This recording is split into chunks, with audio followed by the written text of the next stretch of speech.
Hoy vamos a continuar con la historia de George Westinghouse y vamos a ver a uno preciosísimo, Alexander Graham Bell.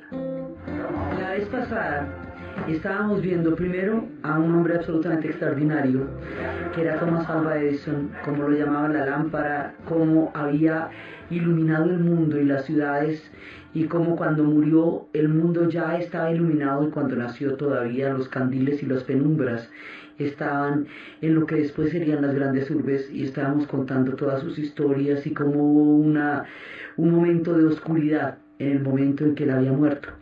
Y estábamos empezando a contar la historia de un personaje que es un humanista, que es un hombre que tiene de la mano ligada la capacidad para desarrollar inventos y la ética. La idea de que los inventos deben servir para mejorar la vida del hombre. La idea de Thomas Alva Edison era que los inventos fueran prácticos. Ese es el objetivo, tienen que servirle a la gente. La idea de George Westinghouse es que los inventos deben mejorar la vida de los hombres. Y es un hombre familiar. Va a pensar en la familia como objetivo de todos sus inventos. Y va a desarrollar ideas macro y va a desarrollar ideas de la vida cotidiana. Él va a ser el que va a llevar la industrialización a la vida cotidiana. Entonces, estábamos contando que el hombre era tan creativo. Todo cómo van a ser en 1846, 1847. En ese filito nacen todos ellos. Van a ser en el 1846. Y el hombre, contábamos la vez pasada, como en un momentico se subió en un tren. Todos nuestros inventos tienen que ver con el tren. El tren en este momento está determinando todo el auge del progreso y de los cambios, es lo que está dando toda la fuerza del transporte masivo, digamos. No se puede explicar el desarrollo de la nación americana sin el tren. Habíamos hablado cómo la India se cohesionó a partir de las vías férreas, logró integrarse como un solo país. México también va a ser un país que se moderniza alrededor del tren. El tren es el proyecto que permite acuñar todas las regiones y comunicarlas y crear estados nacionales. Digamos, y el invento de la locomotora en Inglaterra va a ser, pues, el comienzo de todo. Entonces, todo está ligado al tren.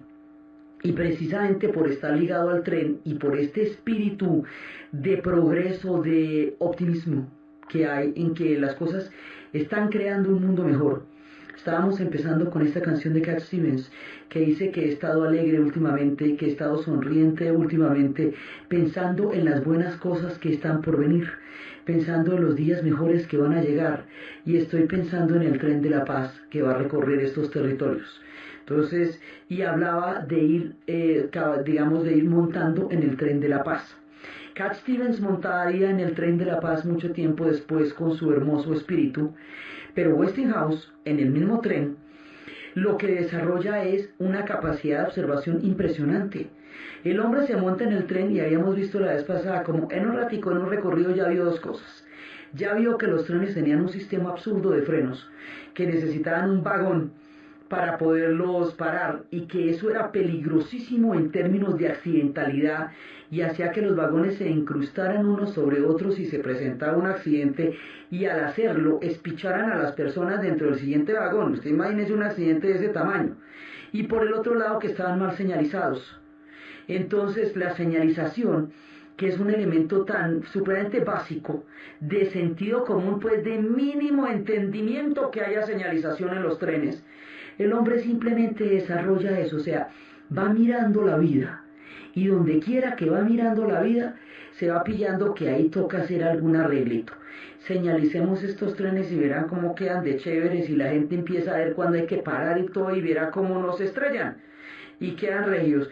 Y habíamos visto que para poder crear un sistema de frenos en los trenes que no sea tan peligroso, tan inexacto y tan lleno de azar como el que tenían, se inventa los frenos de aire comprimido. Y al inventarse los frenos de aire comprimido, al hacer seguro el tren, va a hacer seguro el transporte masivo. Con eso nomás ya tenemos una revolución de los inventos de la vida cotidiana, porque usted puede montar en tren con un altísimo margen de seguridad que antes no existía. George Westinghouse va a ser un empresario. Entonces, a sus talentos, a sus invenciones, también añade fábricas, así que él más adelante va a hacer su empresa de frenos de aire comprimido, porque el hombre a todo le va poniendo lugar y a todo le va poniendo sitio. Entonces resulta que él, no más con viajar en tren, habíamos visto la vez pasada que le dijeron que había que cortar un tubo de un espesor enorme, y el hombre se inventó una máquina para cortar tubos de espesor enorme. Entonces, de hecho, cualquier cosita que se le comentara al hombre, inmediatamente lo convertía en invento. Entonces, a él le tocó la época, habíamos visto, a toda esta gente le va a tocar la guerra de secesión. Y es en la guerra de secesión, en las épocas de crisis, donde ellos van a inventar muchas cosas. La gente suele creer que los inventos son de tiempos prósperos y alegres. No, la guerra de secesión a ellos no les da tan duro como al sur, porque el sur es su propio pellejo que está ocurriendo, pero es una época dura y de crisis para todo el mundo, y ahí es donde el hombre va inventando todas estas cosas. Entonces, por un lado, soluciona el problema del tren, soluciona el problema de los tubos y seguimos.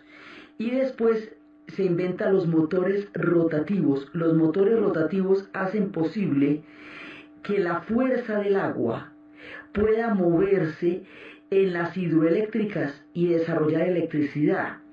Entonces, ¿qué es lo que hace el hombre? Observar la fuerza de la naturaleza. Entonces, a esa fuerza que tiene el agua, le va a meter un motor rotativo y va a hacer que ese motor pueda movilizar el agua para convertirla en electricidad. Y eso, habíamos dicho, como uno de los primeros contratos son las presas que surgen a partir de las cataratas del Niágara. Esas van a ser hidroeléctricas. Entonces, eso va a ser, digamos, uno de los inventos macro, los gigantescos. Los motores rotativos para hacer mover el agua que está generando las hidroeléctricas.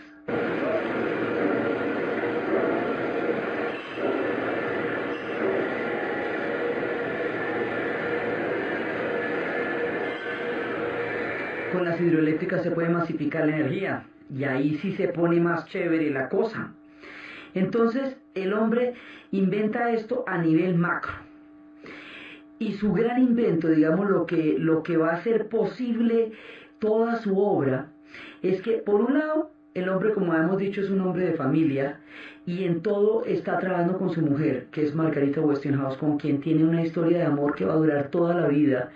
Siempre van a estar juntos, a diferencia del genio solitario de Alva Edison, que vivía en su laboratorio creando con su equipo de trabajadores maravillas literales. Este va a estar siempre en contacto con Margarita. Margarita y él van a ser, digamos, almas gemelas en el mundo de los inventos. Y por el otro lado, él va a tener una alianza que es la alianza de la vida. Va a conocer en 1888, un personaje presentó ante un evento de ingenieros un invento que a este tipo lo iba dejando de para atrás. El personaje es croata, se llama Nikola Tesla. Nikola Tesla tiene la manera de producir la corriente alterna. Entonces, ¿qué es la corriente alterna? ¿Se acuerda que el problema de la interconexión eléctrica que teníamos con Alva Edison es que se necesitaba, para poder transmitir la electricidad de un lado al otro, necesitábamos unos conductores grandes, pesados, gruesos, costosos, y cada vez que se hacía un conector con el otro, la corriente se hacía menos fuerte, pero sobre todo la corriente no podía mantener el batiaje, digamos, no podíamos garantizar la continuidad de eso. Pues este tipo, Tesla, Nikola Tesla, va a solucionar ese problema y va a hacer que los chorros de electricidad que salen de la generación de electricidad se vayan disminuyendo de una manera controlada, discontinua en cierta forma, que es lo que se llama corriente alterna, y esa corriente alterna se pueda dosificar para que llegue en las dosis necesarias a los lugares donde se va a conectar. Usted no se da cuenta, por ejemplo, que cuando se va la luz, le dicen que apague todos los electrodomésticos, porque cuando llega toda la corriente los puede quemar. Bueno, si no existiera la corriente alterna, todo se quemaba, porque llegaba un batiaje de estos y llegaba y acababa con todo. Entonces este tipo se inventa la manera de dosificar la electricidad y con eso es lo que se llama la corriente alterna. Entonces, cuando lo va a ver, cuando Westinghouse lo ve, dice, no, este man es un genio total, el maravilloso. Vamos a conocerlo a su laboratorio. Y va y lo visita en el laboratorio y se encuentra con la sociedad más fantástica del mundo. Entonces, con el genio Westinghouse y esta inventiva tan maravillosa de Tesla, se ponen juntos a trabajar, crean una empresa y hacen lo siguiente que es una maravilla. Tesla elabora todo lo que tiene que ver con la corriente alterna. Westinghouse coge esa corriente alterna y la lleva hacia los electrodomésticos. Y ahí va el invento de la vida cotidiana. En ese instante eso se puede volver planchas eléctricas. Imagínense que antes las planchas se hacían por peso. Entonces eran unos armatrostes, unos mamotretos terriblísimos, porque planchaban era porque aplastaban la ropa. Las estufas eran de carbón. Entonces, bueno, préndame la estufita del carbón. Ahora vamos a hacer que esa corriente alterna que estamos sacando desde las hidroeléctricas nos llegue en forma de plancha y en forma de estufa. ¿Cómo la vio? Esa muy tremenda, ¿o no? Y la otra, que es la genial y la sensacional, que esa corriente alterna llegue a un interruptor, que uno lo prenda y lo apague a un switch, y ese interruptor sea el que prenda la luz. De manera que usted llega a su casa, dobla la llave, abre la puerta, prende la luz y ahí está George Westinghouse. ¿Cómo la ve? Así está Alva Edison, porque sin la electricidad está George Westinghouse y está Tesla, porque él fue el que se inventó esto. Entonces, la combinación de estos dos, los inventos hemos visto son cadenas, y mientras tanto habíamos contado el caso del jorobado, que estaba trabajando también en esto mismo, para la General Electric, para los equipos de Edison, y que era uno de sus descubridores. Pero esta combinación que estamos hablando ahorita, es la que se va a traducir en los interruptores y en la revolución de la vida cotidiana. Empiezan a existir los electrodomésticos, que van a hacer que la vida cotidiana sea mucho menos dispendiosa, que un oficio de estos no requiera todo un día, sino un ratico. Al requerir un ratico y no todo un día, empieza a aparecer el tiempo libre. Entonces, lo que usted está ganando con eso es tiempo para la gente, tiempo para las familias, para que puedan hacer otras cosas distintas a unos oficios que son súper pesados, y de eso se trata el invento, que la gente se le facilite la vida. Este tipo se va a inventar una cosa que llama, en su conjunto, la calidad de vida, que le quede suave, que le quede bien, ¿me entienden? Nice, que no le vaya todo el día a levantar una plancha de esas, que esto era una cosa muy complicada. Entonces, cuando empieza a levantarse la calidad de vida, mire cómo va a ser toda la secuencia. Cuando se inventa la calidad de vida, el hombre piensa lo siguiente: va a crear una ciudad con un experimento, a ver si todo esto se puede aplicar a una pequeña ciudad. Es una pequeña ciudad al principio. Las casas de esa ciudad van a tener corriente alterna y electrodomésticos. Él ha visto en el proceso de industrialización, ha visto cómo las grandes ciudades que se están formando generan cinturones de miseria alrededor, cómo la mala calidad de la vida de los trabajadores hace que se conviertan en guetos de pandillas, porque sus hijos no tienen oportunidades, porque ellos están generando con su trabajo una inmensa cantidad de riqueza para otras personas, que se traduce en miseria para ellos, que no hay comparación entre los beneficios que ellos generan con su trabajo y la vida que ellos tienen, generando todos los beneficios que hacen posible la riqueza de otros. Entonces él dice, no, esto tiene que ser a lo bien. A lo bien significa que todo el mundo esté contento y que a todo el mundo le vaya bonito, porque el hombre es un humanista. Entonces, todos los trabajadores de esta ciudad donde están las fábricas de Westinghouse van a tener en sus casas electrodomésticos, y sus casas van a funcionar con corriente alterna, lo mismo que la mía con Margarita, porque si me sirve a mí, le tiene que servir a todo el mundo. Entonces, bueno, lo primero es eso. Segundo, la seguridad social. Esta gente me va a trabajar en condiciones dignas. Los accidentes de trabajo antes de la seguridad social eran innarrables, porque otra cosa eran lugares sumamente contaminados, inseguros. Entonces vamos a tener seguridad social, seguridad industrial y seguridad social. Es decir, esta gente tiene cobertura médica y esta gente tiene cobertura en unas condiciones de seguridad de trabajo que sean mucho más seguras. Está creando las ciudades que tengan calidad de vida para sus trabajadores. Entonces, como empezamos con 300 y esto se expandió a 3000, vamos a ampliar cobertura para que las 3000 personas disfruten de los mismos beneficios. En un principio eran 300, luego fueron 3000 y luego fueron, ya el mundo entero va a funcionar en grandes áreas con la idea de Westinghouse. O sea, que todo el mundo esté contento. Ya los caminos que coja la industrialización más adelante, todo eso es otro problema. La idea del hombre es que esto sea a lo bien, ¿sí? Y estamos ahí camellando con Margarita para que todo nos quede muy bonito. Entonces, él empieza a trabajar en todos los sectores de servicios, no solamente de generación de energía, sino de servicios.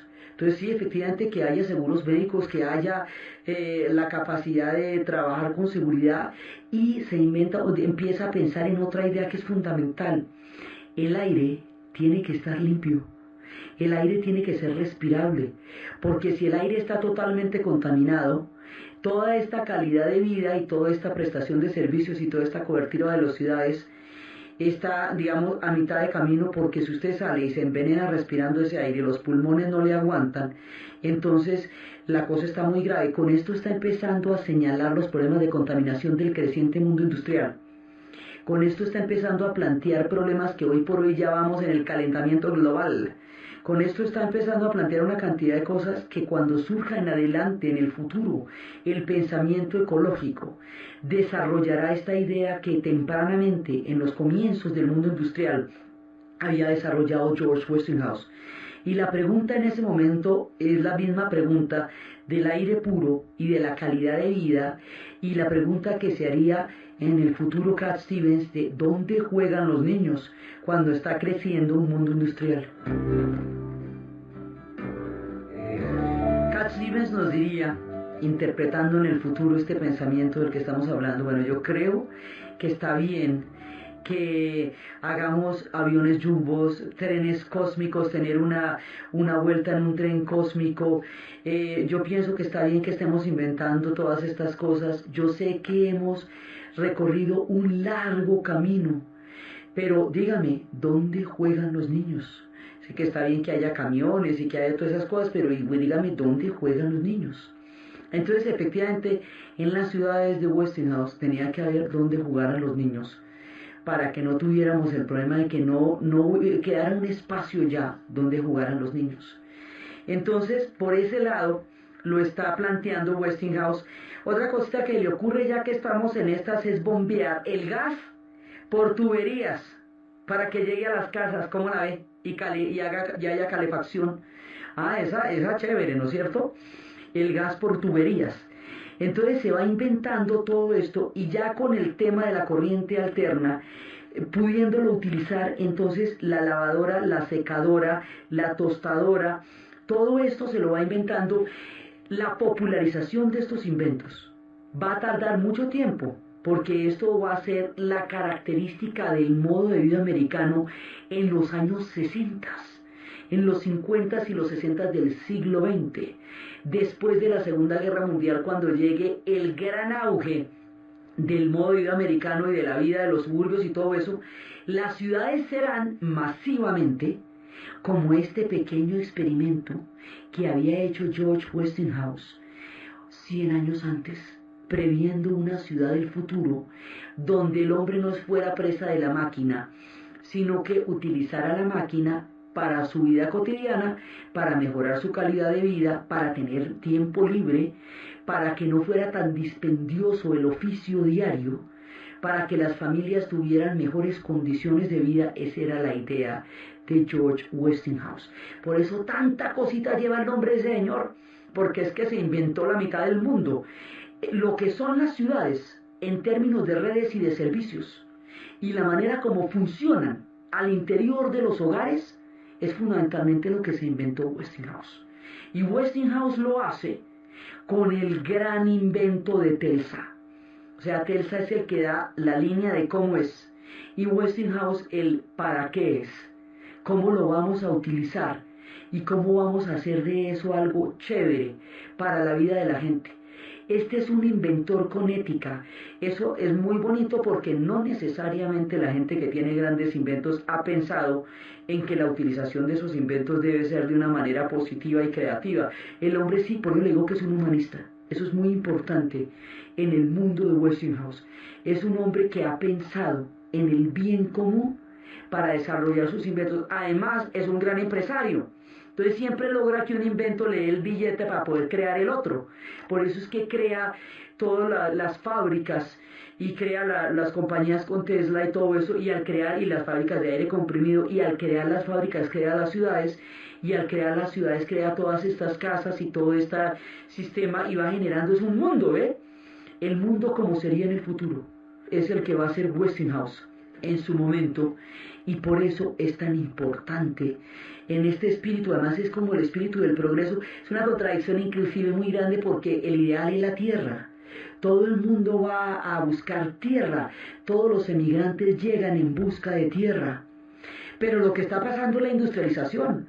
Sí hay una frontera agrícola enorme, pero lo que está ocurriendo es que el mundo se está industrializando, este país se está industrializando, y el campo va quedando cada vez, digamos, en un lugar menos importante, porque lo que está surgiendo es el mundo industrializado, a pesar de que exista un ideal terriblemente romántico sobre la tierra y la libertad. Lo que está pasando es esto es lo que está pasando en el norte.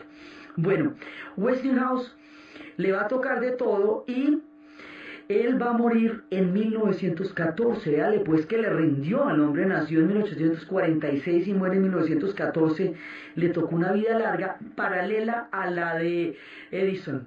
Ellos dos van a correr paralelos y van a trabajar en el mismo sector, y van a estar, por eso les digo que los inventos son cadenas.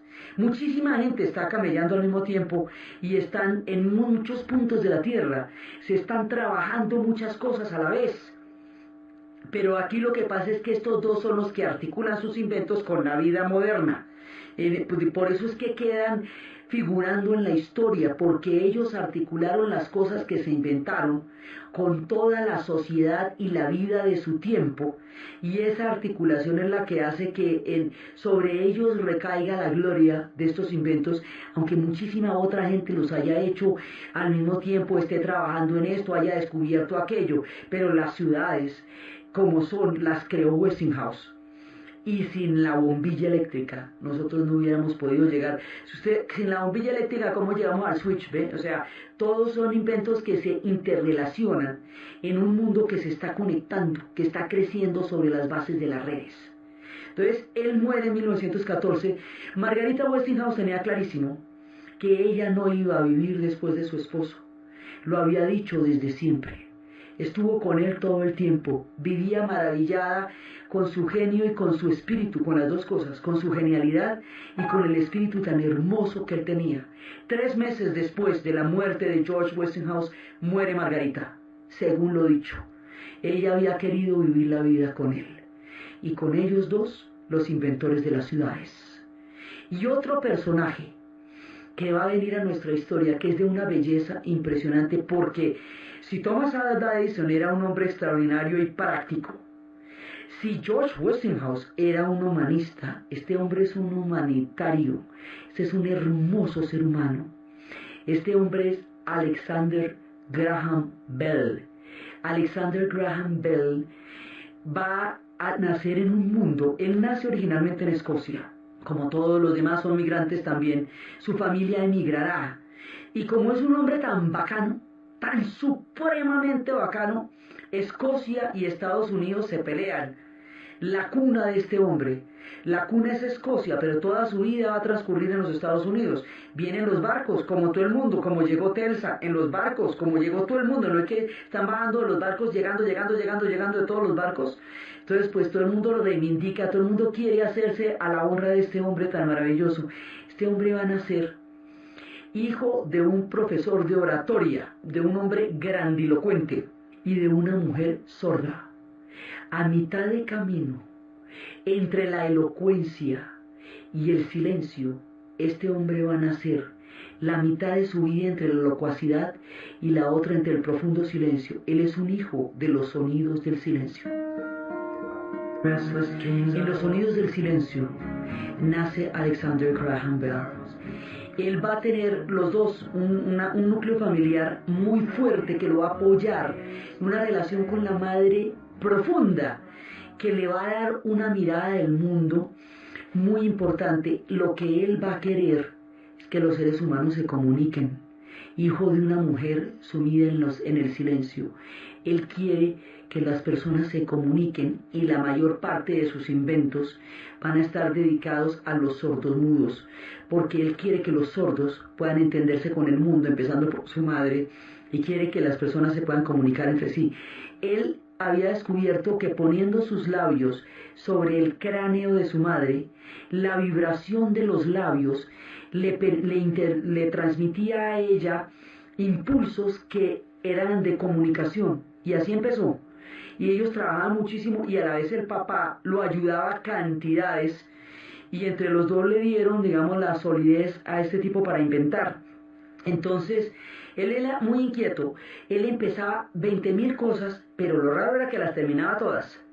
O sea, parecía un Ciro Peraloca, pero el hombre era, digamos, aparentemente era disperso, pero no, era que tenía la cabeza en 1000 cosas a la vez. Él inventó en todos los renglones. No tenía una cosa así como tan particular que un sector, sino que el hombre está metido en todo. La diversidad con que este hombre va a inventar es una cosa increíble. A veces se parece como a Da Vinci, que dejó bosquejos de todo.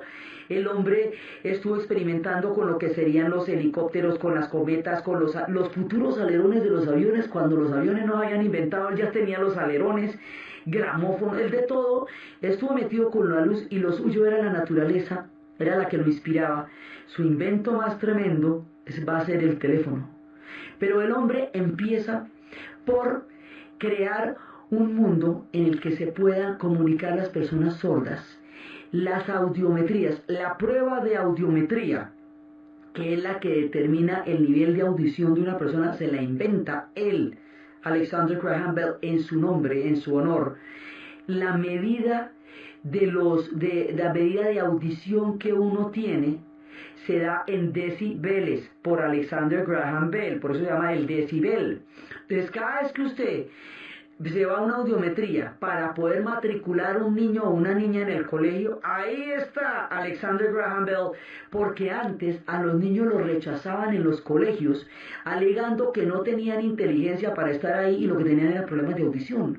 Entonces, con las audiometrías hay una nueva oportunidad que se le abre a mucha gente, simplemente midiendo la capacidad de audición que tienen. Y el hombre empieza a trabajar en eso y va a entrar a trabajar en una escuela de sordomudos. Y en la escuela de sordos va a conocer a Mabel. Mabel va a ser su esposa, la mujer de su vida, su adoración, porque aquí hay unas historias de amor tremendas. Mabel era una chica que había nacido bien, pero había nacido con audición, pero ella había tenido un problema a los 5 años que le había quitado la audición. Su madre y sus hermanos se habían propuesto hablarle de una manera clara y modulada para mantener en ella el recuerdo que hubiera podido tener de los años de audición que tuvo antes de la enfermedad, teniendo en cuenta que a los 5 años un niño ya tiene un desarrollo casi completo de todo. Entonces no era sorda de nacimiento, lo que permite que ella tenga una cantidad de ventajas. La hace también una alumna y luego una profesora de la escuela de sordomudos, y él se enamora de ella como en una película que se hizo con William Hurt que se llamaba Te amaré en silencio, que él es profesor y se enamora de una alumna que es una mujer de un carácter tenacísimo. Haga de cuenta, el hombre tenía 35 años y Mabel 17, era una polla. Y el papá de Mabel, cuando veía que el hombre tenía cualquier cantidad de inventos, dijo, bueno, a ver, organicémonos. Usted dijo que iba a inventar la telegrafía múltiple, es decir, que muchos impulsos se puedan tomar a la vez a través de los hilos eléctricos y todo eso. Bueno, entonces, sálgame con alguna cosa, invénteme la telegrafía. Cuando ya me la tenga inventada, se puede casar con Mabel, porque es que yo lo veo pispiriteando como mucho. Entonces necesito que me organice. Entonces el hombre, hasta que lo logra inventar, cuando ya le tiene todo inventado, entonces la telegrafía múltiple, entonces se puede casar con madre. Y se casa con madre. La madre cometió el único error en la vida de preguntarle si ella era sorda de nacimiento o no, para pensar que si los hijos tendrían o no sordera. Esto a él le ofendió horrible, horrible, horrible, horrible, porque su amor por Mabel estaba más allá de cualquier sombra de duda. Pero, y de todas maneras, la madre de él quedó muy contenta cuando supo que había sido adquirida por un accidente, pues por una enfermedad, y no que había sido desde nacimiento. Y así ellos van a empezar a integrar un núcleo familiar. Con ese núcleo familiar, con el amor a la naturaleza, con un espíritu impresionante de observación y de adoración de todo lo que es el mundo natural, este hombre empieza con las mejores condiciones su mundo de los inventos. Y arranca este hombre a inventar. Entonces, él está metido en todo, como habíamos dicho, y está ensayando. Él miraba a los pájaros, y miraba a los pájaros con una felicidad, los miraba y los miraba. Él va a comprar un terreno en Nueva Escocia, que es una curiosidad porque él es escocés, ¿no? En Nueva Escocia, Canadá. Él es un hombre que lo único que tenía era que le daban unas jaquecas muy duras, necesitaba espacios abiertos, aire puro, a diferencia de los otros dos que son hombres urbanos. Este era un hombre de espacios abiertos. Entonces él allá empieza a mirar los pájaros. Y con los pájaros, el hombre empieza a ver que los pájaros tienen movimiento ondulatorio. Ese movimiento ondulatorio tiene que poderse traducir a impulsos eléctricos. Digo, eso se puede, pero entonces empieza a mirar cómo es que puede llegar a traducir una cosa a la otra, los impulsos ondulatorios. Entonces dice, voy a convertir el sonido en impulsos eléctricos. Entonces el hombre empieza primero, cuando ya termina su telegrafía múltiple, ya tiene una cosa, ya la tiene clara para poder seguir adelante. Entonces empieza a buscar otra vez lo de la ondulación de los sonidos y a traducirlos a impulsos eléctricos. Y en ese momento el hombre lo que va a hacer es lo siguiente: los mete en impulsos eléctricos a través de un micrófono. Ese micrófono está conectado a un diafragma vibrador. Ese diafragma vibrador está sujeto a un imán que al moverse introduce corriente en una bobina, y un auricular, que es un aparato idéntico pero que está haciendo el movimiento opuesto hasta llegar a producir el sonido. Y entonces él tenía un asistente que se llamaba Watson, igual que Sherlock Holmes, y de pronto le dijo: Watson, te necesito. El Watson casi se escurre. Se había escuchado la voz humana por primera vez, se había podido transmitir. Alexander Graham Bell acababa de inventar el teléfono.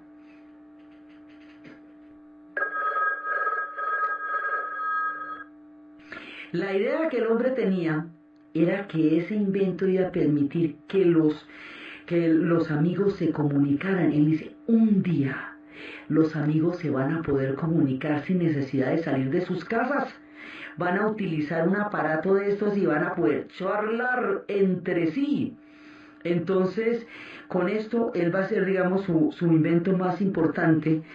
Y más adelante, como vimos, un poquito más adelante, en toda esta interconexión de los inventos, es que Thomas Alva Edison va a sustituir por carbón, el micrófono, digamos, le va a poner carbón, y ese carbón va a hacer que el sonido sea muchísimo más nítido para el auricular, y de esa forma no haya que gritar tanto. O sea, esto estamos así a tirito, una cosa y otra. Va el uno, va el otro, va el del otro lado. Eso es un proceso sumamente dinámico, complejo, y a pesar de que lo van desarrollando individuos, es un proceso colectivo en la medida en que simultáneamente se están dando una cantidad de genios tratando de inventar el mundo, ese que dijimos que se fue inventando poco a poco.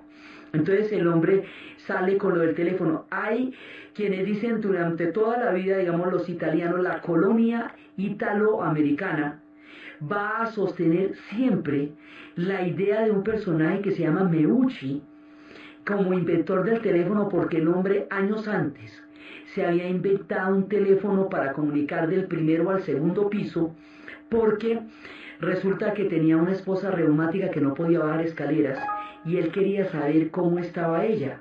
Entonces se había inventado esto para poderla controlar, digamos, saber cómo estaba ella y todo por su salud. El hombre había nacido en Florencia, en Italia, y se había embarcado y había llegado a los Estados Unidos y allá se había inventado esto para poder estar con su esposa. Entonces los italianos siempre reivindican a este hombre como su inventor del teléfono. Y en El Padrino 3 hay un momento en que en el homenaje que le están haciendo al padrino le entregan el premio Meucci, que es el premio más importante que tienen los italianos, porque ellos reivindican a uno de los suyos, uno de sus inmigrantes italoamericanos, como el inventor del teléfono. Entonces resulta que, pues claro, el hombre sí se lo inventó y se lo había inventado antes, pero no lo popularizó, lo utilizó solamente para poder cuidar a su esposa en la enfermedad.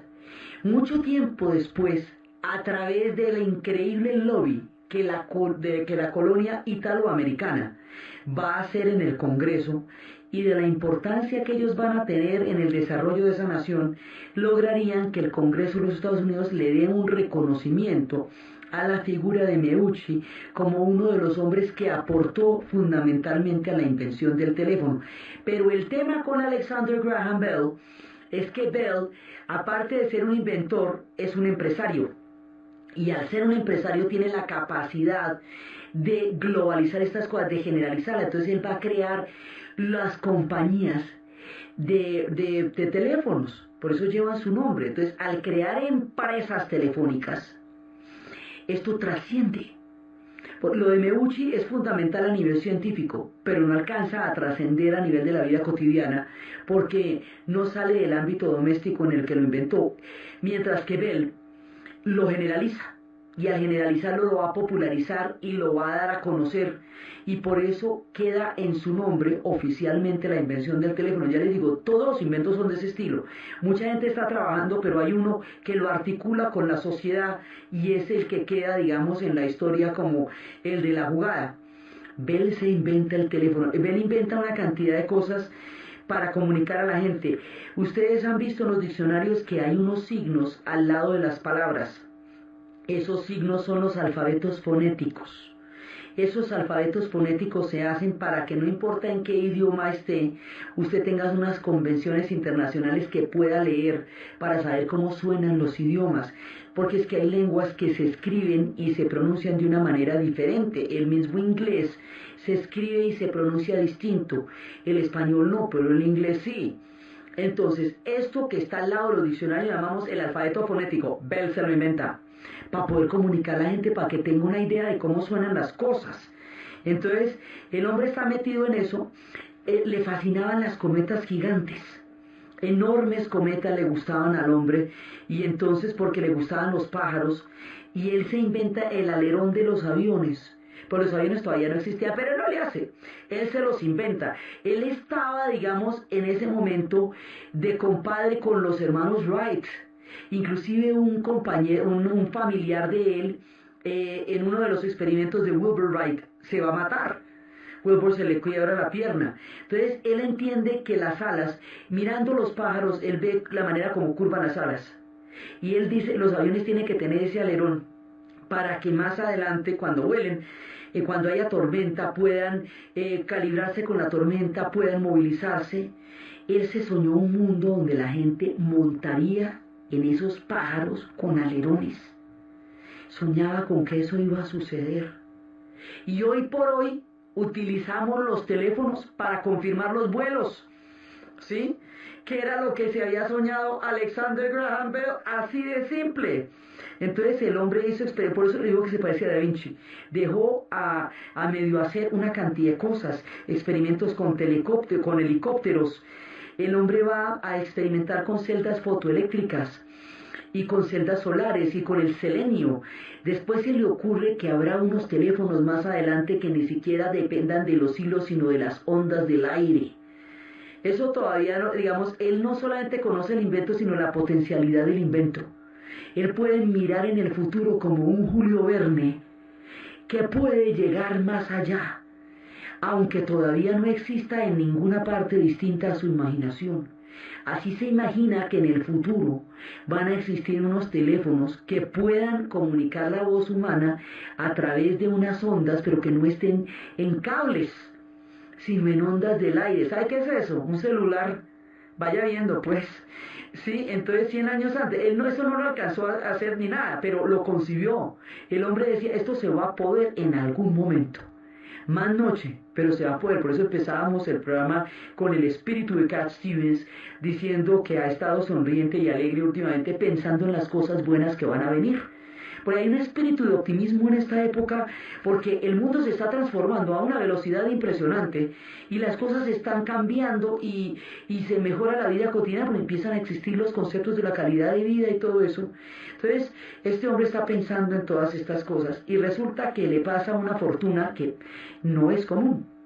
Sus dos hijas se van a casar con un par de tipos regios. Eso casi nunca un duro de estos va a conocer un par de yernos que son unos duros también y van a ser unos duros todos. Eso no pasa así como así. Y las chicas eran unas maravillosas. La historia familiar de él es absolutamente importante para entender su fertilidad y su creatividad, porque de ahí emana del amor que él tiene por su familia y de la espiritualidad y la magnanimidad de su corazón, es que emana la creatividad que lo hace a él tan prolífico. Su hija Elsie se va a casar con un tipo que se llama Gilbert Melville Grossworth. Ese hombre los va a poner en contacto con el mundo impreso y con el mundo de la fotografía. Ya este tipo estaba pensando en hacer una revista y estaba publicando una revista, pero era puro texto, pero ahora una revista que describa lo bella que es la naturaleza, que era su gran amor, la naturaleza.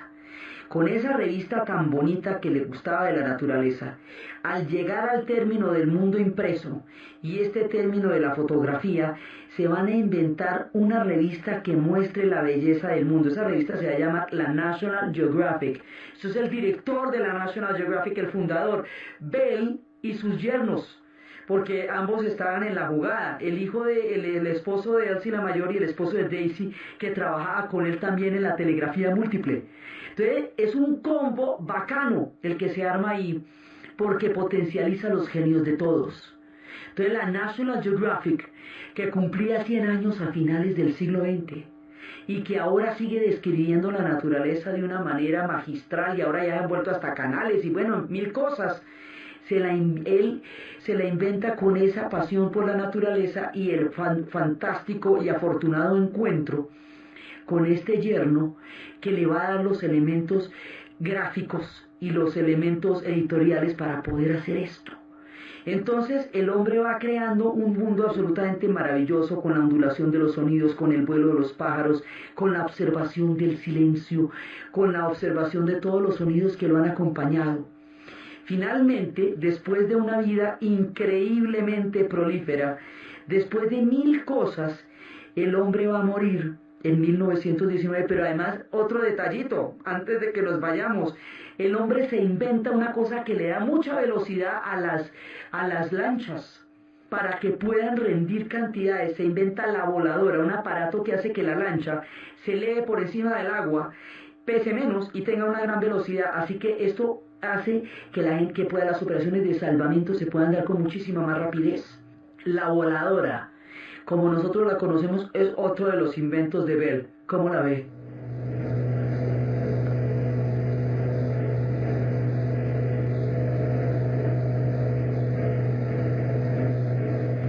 La lancha voladora, que tanto va a ayudar también, es un invento de Bell. En 1919, Alexander Graham Bell muere. Y cuando él muere, pasa una cosa parecida a la que sucedió con la lámpara. En un momento dado, ya todo el mundo conocía los teléfonos. Ya existían teléfonos en muchas partes de los Estados Unidos. Cuando él muere, apagan los teléfonos, los desconectan durante unos minutos, en un silencio de la voz humana, de las intercomunicaciones, como un duelo por el hombre que había logrado lo que siempre quiso, que la gente se comunicara entre sí, romper el aislamiento, las barreras de silencio y hacer que los amigos se pudieran comunicar sin salir de su casa. Por él y en nombre de él se hizo este homenaje, y el mundo no se podría explicar sin su invento y sin su magnánimo espíritu. Nos faltan aún cosas. Aún no nos hemos inventado las máquinas de escribir y tantas otras cosas que harán posible las grandes novelas, la mejor literatura y el mundo moderno en términos de las oficinas y de las corporaciones.